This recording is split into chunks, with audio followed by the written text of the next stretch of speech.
SCO वार्षिक शिखर सम्मेलन 2024 में पीएम मोदी ने शामिल नहीं होने का फैसला किया। उनकी जगह भारत का प्रतिनिधित्व कौन करेगा? आपका सही जवाब है ऑप्शन डी, विदेश मंत्री एस जयशंकर। SCO वार्षिक शिखर सम्मेलन 2024 में पीएम मोदी की जगह भारत का प्रतिनिधित्व विदेश मंत्री एस जयशंकर करेंगे। यह वार्षिक शिखर सम्मेलन 3 और 4 जुलाई 2024 को कजाकिस्तान की राजधानी अस्ताना में आयोजित होगी। वैसे तो यह समिट राष्ट्र प्रमुखों का है, लेकिन प्रधानमंत्री नरेंद्र मोदी ने इसमें शामिल न होने का फैसला किया है। शिखर सम्मेलन में भारत का प्रतिनिधित्व विदेश मंत्री एस जयशंकर करेंगे। दरअसल प्रधानमंत्री मोदी ने रूस और ऑस्ट्रिया की अपनी 2 देशों की यात्रा की योजना के मद्देनजर SCO शिखर सम्मेलन में भाग नहीं लेने का फैसला किया है। पीएम मोदी 8 से 9 जुलाई तक रूस की यात्रा पर रहेंगे, जो पिछले 5 वर्षों में उनकी पहली रूस यात्रा होगी। रूस की यात्रा समाप्त करने के बाद वे 9 जुलाई को 2 दिवसीय यात्रा पर ऑस्ट्रिया जा सकते हैं। शंघाई सहयोग संगठन SCO के सदस्य चीन, रूस, Kazakhstan, Kyrgyzstan, Tajikistan, Uzbekistan, Pakistan, Bharat. SCO के साथ भारत का जुड़ाव 2005 में एक पर्यवेक्षक देश के रूप में शुरू हुआ था। 2017 में अस्ताना शिखर सम्मेलन में यह SCO का पूर्ण सदस्य बन गया। ईरान 2022 में जुड़ा और 2023 में स्थायी सदस्य बना। शंघाई सहयोग संगठन स्थापना 15 जून 2001, मुख्यालय बीजिंग, चीन। पीएम मोदी ने कजाकिस्तान के राष्ट्रपति कासिम-जोमार्ट तोकाएव को शिखर सम्मेलन की सफलता के लिए भारत के पूर्ण समर्थन से अवगत कराया। आम तौर पर भारतीय प्रधानमंत्री SCO शिखर सम्मेलन में भाग लेते हैं। ऐसा कम ही होता है जब पीएम इसमें शामिल न हो। भारत पिछले साल SCO का अध्यक्ष था। उसने पिछले साल जुलाई में वर्चुअल प्रारूप में SCO शिखर सम्मेलन की मेजबानी की थी। शिखर सम्मेलन में अफगानिस्तान की स्थिति, यूक्रेन संघर्ष और SCO सदस्य देशों के बीच समग्र सुरक्षा सहयोग को बढ़ावा देने पर चर्चा होने की उम्मीद है। SCO दुनिया का सबसे बड़ा संगठन शंघाई सहयोग संगठन SCO एक राजनीतिक, आर्थिक, अंतर्राष्ट्रीय सुरक्षा और रक्षा संगठन है। यह भौगोलिक दायरे और जनसंख्या की दृष्टि से दुनिया का सबसे बड़ा क्षेत्रीय संगठन है, जो यूरेशिया के लगभग 80% क्षेत्र और विश्व की 40% आबादी को कवर करता है। वित्तीय कार्रवाई कार्यबल FATF ने किस नाटो सदस्य देश को मनी लॉन्ड्रिंग ग्रे सूची से हटा दिया है?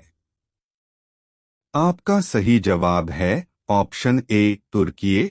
वित्तीय कार्रवाई कार्यबल FATF ने तुर्की को नाटो सदस्य देश को मनी लॉन्ड्रिंग ग्रे सूची से हटा दिया है। FATF ने 28 जून 2024 को देश के आर्थिक सुधार को बेहतर देखते हुए उसे ग्रे सूची से हटा दिया है। मनी लॉन्ड्रिंग और आतंकवादी वित्तपोषण के कारण तुर्की को 2021 में ग्रे लिस्ट में डाल दिया गया था।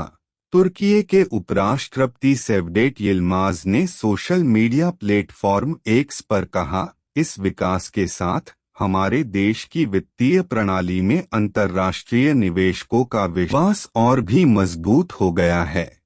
FATF राजधानी अंकारा, राष्ट्रपति रजब तैयब एर्दोआन, आबादी 8.5 करोड़, 2022, भाषा तुर्की, मुद्रा टर्किश लीरा, पड़ोसी देश Armenia, Azerbaijan, Bulgaria, Georgia, Greece, Iran, Iraq और सीरिया। प्लास्टिक कचरे से बनी सड़क वाला देश का दूसरा सैन्य स्टेशन कौन सा है? आपका सही जवाब है option A, Jaipur military station. Plastic कचरे से बनी सड़क वाला देश का दूसरा सैन्य जयपुर मिलिट्री स्टेशन है। जयपुर मिलिट्री स्टेशन प्लास्टिक कचरे से बनी सड़क वाला देश का दूसरा मिलिट्री स्टेशन बन गया है। प्लास्टिक कचरे से सड़क बनाने वाला पहला सैन्य स्टेशन 2019 में असम के गुवाहाटी में नारंगी सैन्य स्टेशन था। 2015 में भारत सरकार ने पायलट आधार पर राष्ट्रीय राजमार्गों के निर्माण में प्लास्टिक कचरे के उपयोग की अनुमति दी। देश में प्लास्टिक कचरे की बढ़ती समस्या से निपटने के लिए ऐसा किया गया था। प्रोफेसर वासुदेवन भारत के प्लास्टिक मैन के रूप में भी प्रसिद्ध हैं और भारत सरकार ने उन्हें 2018 में पद्मश्री से सम्मानित किया। Professional golf tour of India (PGTI) का अध्यक्ष किसे चुना गया है? आपका सही जवाब है option B, Kapil Dev. Professional golf tour of India (PGTI) का अध्यक्ष कपिल देव को चुना गया है। प्रसिद्ध भारतीय क्रिकेटर और शौकिया गोल्फ खिलाड़ी कपिल देव को professional golf tour of India (PGTI) का नया अध्यक्ष चुना गया है। पिछले अध्यक्ष एच श्रीनिवासन द्वारा अध्यक्ष पद के लिए अपनी उम्मीदवारी वापस लेने के बाद उनका निर्वाचन हुआ। 1983 पुरुष क्रिकेट विश्व कप विजेता टीम के कप्तान कपिल देव पिछले 3 वर्षों से PGTI के शासी निकाय के उपाध्यक्ष और सदस्य हैं। कपिल देव, जिन्हें उनकी हरफनमौला क्रिकेट क्षमता के लिए हरियाणा हरिकेन उपनाम दिया गया था, पिछले 3 वर्षों से कपिल देव ग्रांट थॉर्नटन आमंत्रण टूर्नामेंट के मेजबान भी थे। कपिल देव ने professional golf tour of India का सदस्य बनकर देश में पेशेवर गोल्फ के विकास में महत्वपूर्ण भूमिका निभाई है। भारतीय प्रोफेशनल गोल्फ टूर का गठन 2006 में भारतीय PGA professional golf association tour के उत्तराधिकारी के रूप में किया गया था। यह भारत में पुरुषों के पेशेवर गोल्फ का शासी निकाय है और भारत में पेशेवर गोल्फ टूर्नामेंट का आयोजन करता है।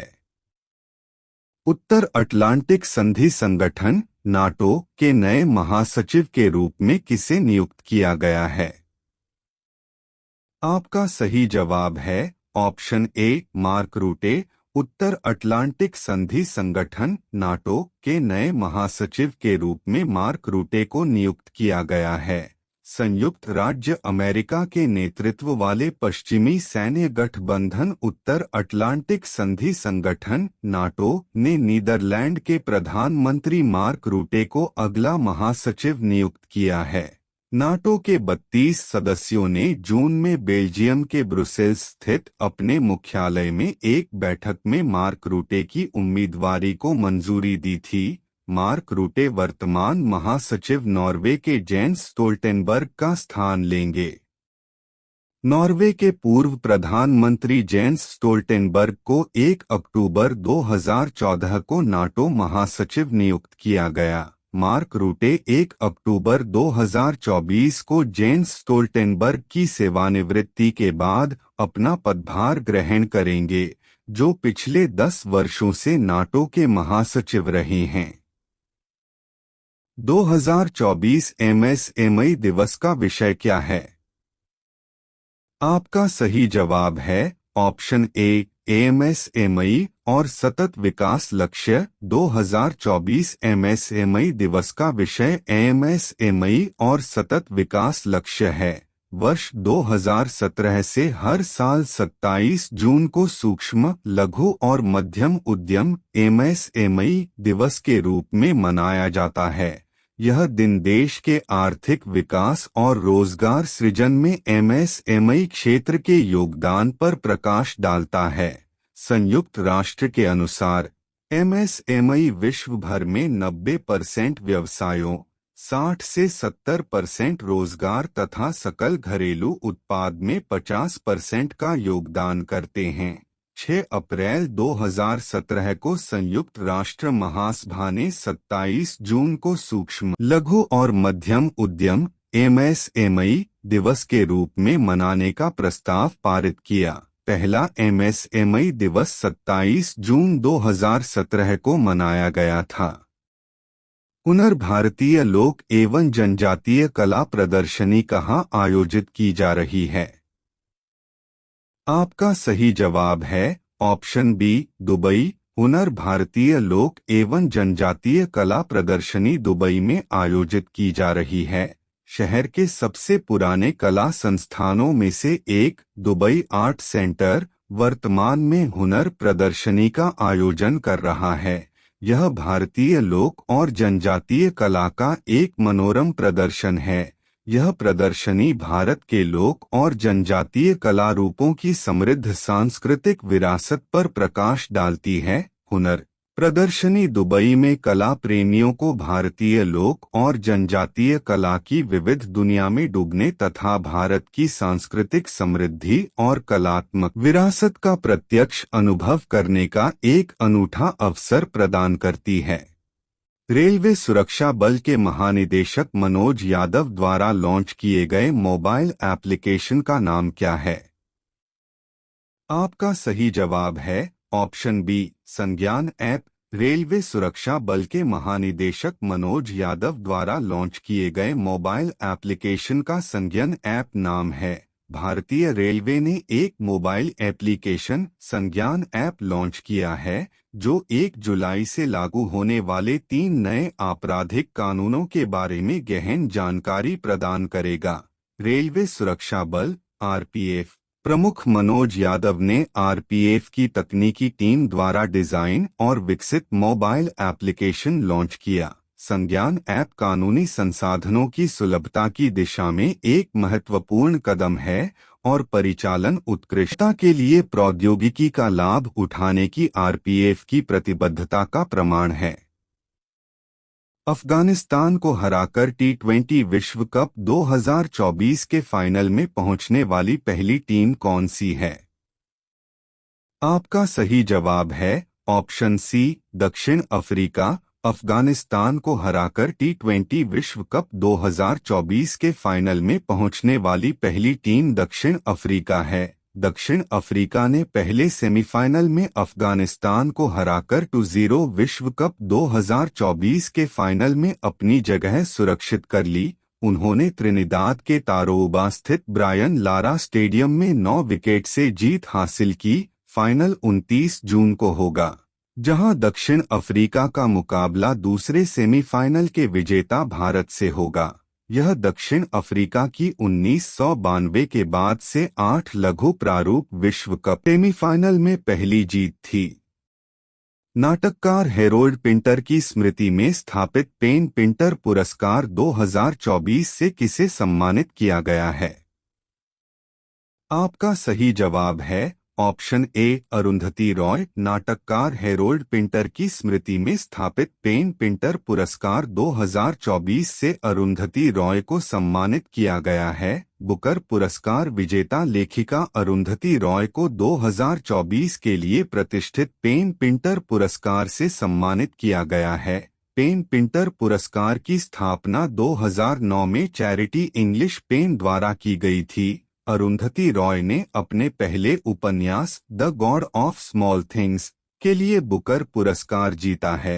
अरुंधति रॉय को उनके गैरकाल्पनिक कार्यों और राजनीतिक सक्रियता के लिए भी ख्याति मिली है। यह प्रतिष्ठित पुरस्कार 10 अक्टूबर को ब्रिटिश लाइब्रेरी द्वारा सहायोजित एक समारोह में प्रदान किया जाएगा।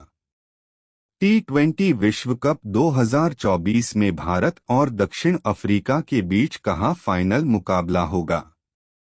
आपका सही जवाब है ऑप्शन सी, बारबाडोस। टी20 विश्व कप 2024 में भारत और दक्षिण अफ्रीका के बीच फाइनल मुकाबला बारबाडोस में होगा।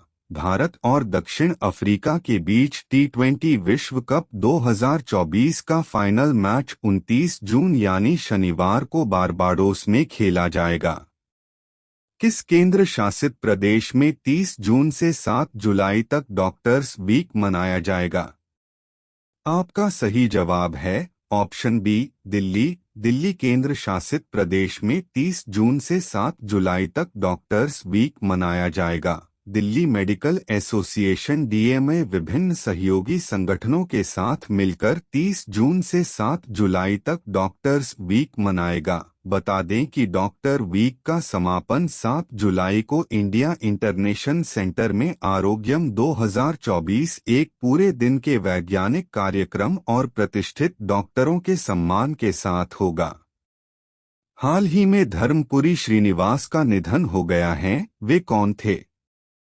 आपका सही जवाब है ऑप्शन डी, राजनीतिज्ञ। हाल ही में निधन हुए धर्मपुरी श्रीनिवास एक राजनीतिज्ञ थे, पूर्व राज्यसभा सदस्य और अविभाजित आंध्र प्रदेश राज्य की प्रदेश कांग्रेस कमेटी के अध्यक्ष धर्मपुरी श्रीनिवास का 29 जून को निधन हो गया है। वह 75 वर्ष के थे। दूरसंचार मोबाइल नंबर पोर्टेबिलिटी 9वां संशोधन विनियमन 2024 कब से लागू होगा? आपका सही जवाब है ऑप्शन ए, 1 जुलाई। दूरसंचार मोबाइल नंबर पोर्टेबिलिटी 9वां संशोधन विनियमन 2024 1 जुलाई से लागू होगा। दूरसंचार मोबाइल नंबर पोर्टेबिलिटी 9वां संशोधन विनियमन 2024 1 जुलाई से लागू होगा। इन संशोधन विनियमों का उद्देश्य अनैतिक तत्वों द्वारा सिम स्वैप या सिम कार्ड को बदलने जैसी मोबाइल नंबरों की फर्जी पोर्टिंग पर अंकुश लगाना है। भारत के अगले विदेश सचिव के रूप में किसे नियुक्त किया गया है? आपका सही जवाब है ऑप्शन ए, विक्रम मिस्री। भारत के अगले विदेश सचिव के रूप में विक्रम मिस्री को नियुक्त किया गया है। 1989 बैच के भारतीय विदेश सेवा के वरिष्ठ IFS अधिकारी विक्रम मिस्री को अगले विदेश सचिव के रूप में नियुक्त किया गया है। अमेरिका, दक्षिण कोरिया और किस देश ने अपना पहला त्रिपक्षीय बहुक्षेत्रीय अभ्यास फ्रीडम 8 शुरू किया है? आपका सही जवाब है ऑप्शन बी, जापान। अमेरिका, दक्षिण कोरिया और जापान ने अपना पहला त्रिपक्षीय बहुक्षेत्रीय अभ्यास फ्रीडम 8 शुरू किया है। यह अभ्यास रूस के साथ उत्तर कोरिया के बढ़ते संबंधों के माध्यम से उत्तर कोरिया से होने वाले खतरों के खिलाफ सुरक्षा सहयोग को बढ़ाने के प्रयासों के बीच हो रहा है। अमेरिका और चीन के बाद कौन सा देश तीसरा सबसे बड़ा घरेलू विमानन बाजार बन गया है?